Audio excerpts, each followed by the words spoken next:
Black the Name by D.B. Halpert. Narrated by the author, D.B. Halpert. Chapter 22.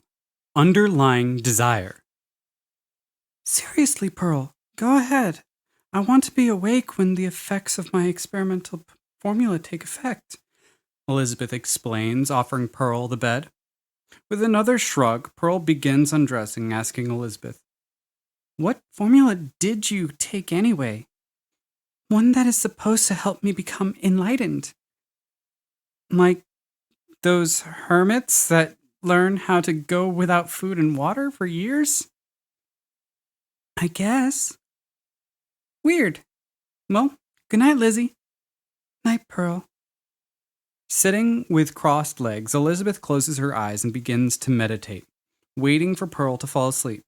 After several minutes of slowly focusing on her breaths, Elizabeth hears Pearl turn over in the bed, and peeking from the side of her eye, sees Pearl turned to the wall. Pulling the test tube of almost glowing green fluid from her bag and pushing her tongue into the glass tube, Elizabeth feels a jolt run up her spine when the sour green apple taste that ushers the sudden surge of alertness into her head. Recapping the test tube, Elizabeth stows the energizing liquid back in her bag before returning to focusing on her breaths in meditation. Hours pass into the night, but because of the small amount of Alfredo's energy elixir, Elizabeth doesn't tire in her meditation and forces herself to continue through the boredom. The same boredom that fills any child when they sit doing nothing for hours. Elizabeth breathes in and out, wanting for an effect of the potion to become apparent. And before the fourth hour of the night ends, a strange burp forces itself from Elizabeth unexpectedly, when the experimental potion begins to react with itself. Elizabeth sways in place, becoming suddenly dizzy, with an airy sensation filling her head, and a smile creeps onto her face, taking in another breath. After another hour of dealing with a spinning head and forcing herself to sit still, only concentrating on her breaths, Elizabeth decides that the elixir wasn't going to have an effect. So, shrugging to herself, she opens her eyes to move into the corner. The instant Elizabeth's eyes open, she forces them shut, feeling a strange feeling of confusion about what she saw. Cautiously, Elizabeth opens her eyes again, immediately widening them as she tries to understand how she is seeing what she is. Her vision is normal, looking in front of her at the door of the room, but also she somehow feels like she is looking down at herself from the ceiling.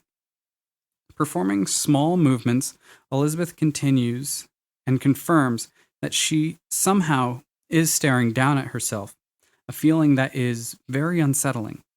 Looking up, she feels a strange phantom body part, like an eye trying to look too far in a single direction. And on the ceiling, where her embedded above her, embedded in the wood, she sees just that, an eye, one of her pale white eyes, struggling to look behind itself. Trying to stand, Elizabeth learns that it is exceptionally disorienting to have 3 points of vision, especially when they aren't all showing the same thing. Frustrated with the feeling, Elizabeth closes her eyes, wanting it to stop, and it does. The feeling of the phantom eye observing her ceases, and she opens her eyes to find only 2 sources of vision streaming into her mind that aligns with her normal eyes. Looking back to the spot where the eye had been, Elizabeth sees no sign that it had been there. Intrigued, Elizabeth thinks to the feeling and somehow feels lacking. Training her eyes on the spot on the ceiling, Elizabeth focuses on the bizarre feeling, and in the wood, a small slit appears, opening to reveal an eye and adding its vision to Elizabeth's mind. The surge of visual information knocks Elizabeth from her feet, but pushing herself back up, she stabilizes against the wall before again closing the eye without a thought. Being able to reopen the eye on the ceiling, Elizabeth thinks to herself and, staring at the door, focuses on the feeling of longing. After a moment, a small split forms on the door's surface, and an eye opens at the point Elizabeth focuses. With the eye within arm's reach, Elizabeth's curiosity draws her hand with a pointed finger aimed at the disembodied extension of her senses. Slow with hesitation, Elizabeth puts the tip of her finger close to the eye on the door, and the sensation causes Elizabeth and the eye to twitch in unpleasant anticipation.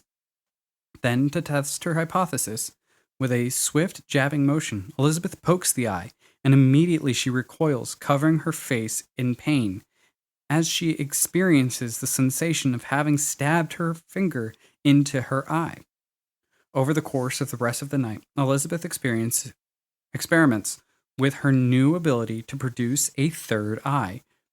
In the process, she becomes more familiar with having three visual inputs into her mind, and the feeling of being incomplete without the extra eye becomes stronger, almost unbearable.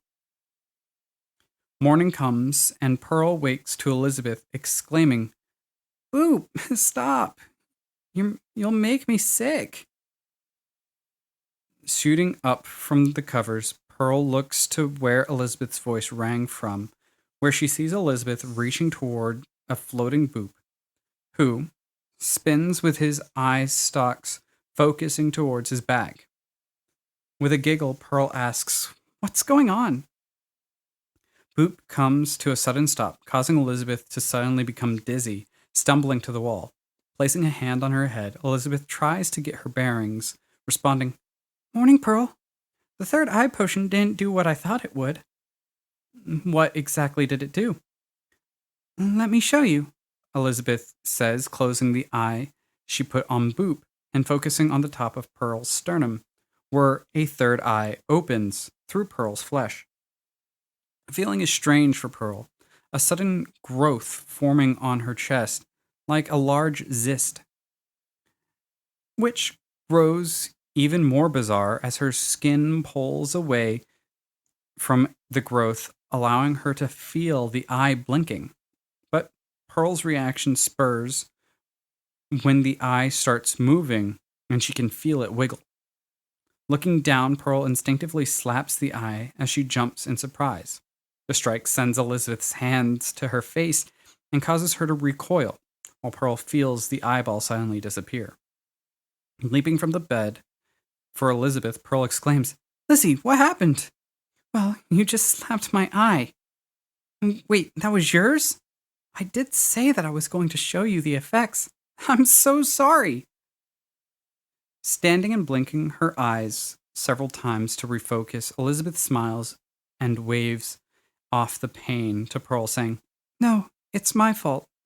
Freaked me out too at first." "So, wait, you're telling me you can make an eye grow from any surface?" "From what I've tested, yeah. You can, but only one eye can exist at a time. My third eye." Elizabeth gestures with air quotes. There is a knock on the door, and Alfredo comes in.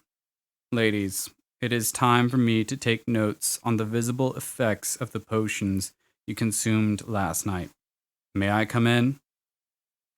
Pearl's eyes widen, and looking down at her undergarments being all that adorns her, she calls back almost in panic, Not yet. Give us a second." Pearl gets dressed. She and Elizabeth step out to Alfredo, who stands facing the door, notebook in hand. "So, tell me, Elizabeth, how are you feeling?" With a smile, Elizabeth responds, "I'm feeling great. The potion worked, in a manner of speaking.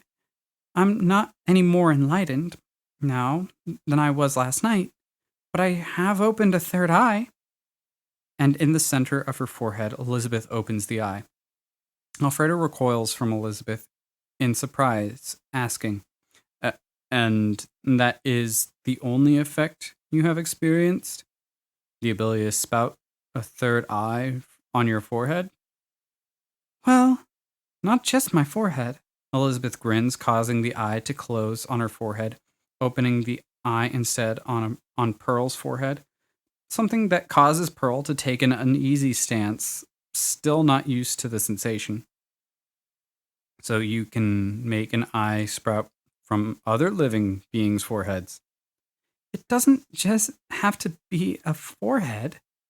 Elizabeth moves the eye onto the back of her hand, posing it forward like a noble seeking an acknowledging kiss from a lesser member of society. Before continuing, it doesn't even have to be on living material, she explains, closing the eye on her hand and opening one on the shelf next to Alfredo and pointing to it for him to witness, waiting for a response. Intrigued, Alfredo regains his composure and begins writing in his journal. And you experience all ocular sensations through this peripheral eye? Yes, including the pain of being poked. Please don't test that. Very interesting. That is a very unexpected result. What about you, Miss Sarah? Sarya. Alfredo's gaze shifts to Pearl, and squinting his eyes, he says, Well, in the least, your eyes have changed from blue to green. Cupping his hands together, Alfredo presses himself against Pearl, who recoils back to the wall behind her, unable to escape.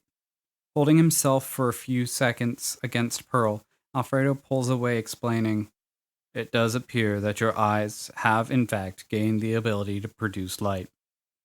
Slapping her hands cupped to her face, Pearl exclaims, Really? Oh, wow, cool. This is cool. Well, I am going to out and see if I can help Esmeralda in any way. I'm starting to get anxious to get home after so long. All right. I think I'm going to stay here, if you wouldn't mind, Alfredo. Elizabeth responds, looking to the alchemist. Alfredo waves off the question, looking inquisitively at his notes, responding, Sure, whatever, before mumbling to himself, turning to his desk. How was I so wrong with the potion's effect? Yet so close. Technically, she opened a third eye. Pearl leaves the shop with a wave, joining the crowd of the streets, and makes her way in the direction of the docks. Turning from the door of the shop, Elizabeth follows Alfredo to the back of the store, asking, Alfredo, I was wondering, there's an idea I had these past few days working for you. Could you teach me how to be an alchemist? Not removing his focus from his notes and a sheet of parchment that seems to hold a recipe, Alfredo responds in a cold, indifferent tone. No. Taken aback and suddenly flustered, Elizabeth demands, Wait, why not? I'm a good student and a fast learner. 2 reasons. You are about to leave with your friend in just a few days, and even if that wasn't the case, you don't know anything about alchemy. That is why I'm asking for you to teach me. I want to know. Why?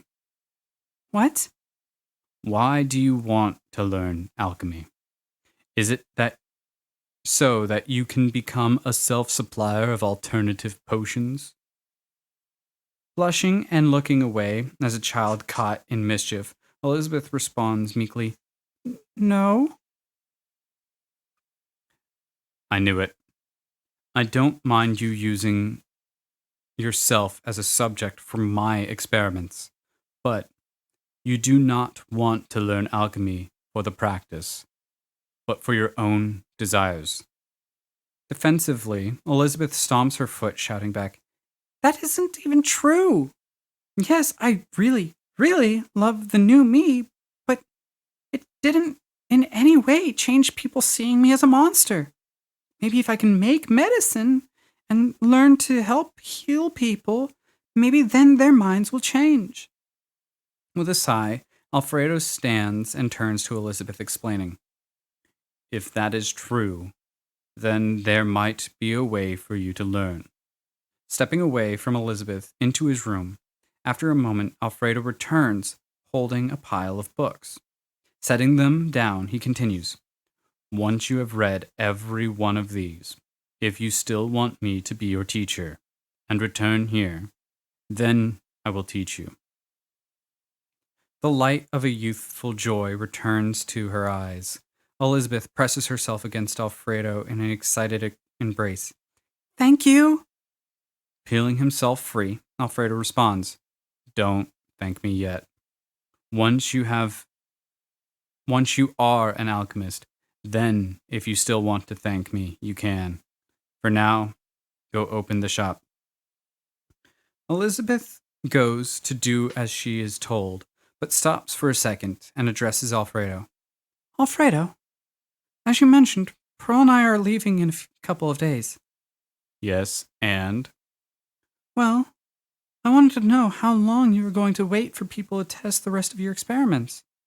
Alfredo shrugs in his chair to face Elizabeth. Don't really know. I don't force things onto unwilling individuals. What I'm trying to say is, what if you sent the rest of the experimental potions with us? We could test them and find others to test them. I know how you format your results. I can at least promise to parcel those to you, even if I choose not to return. Interesting. Let me think about your offer. As for right now, open the shop.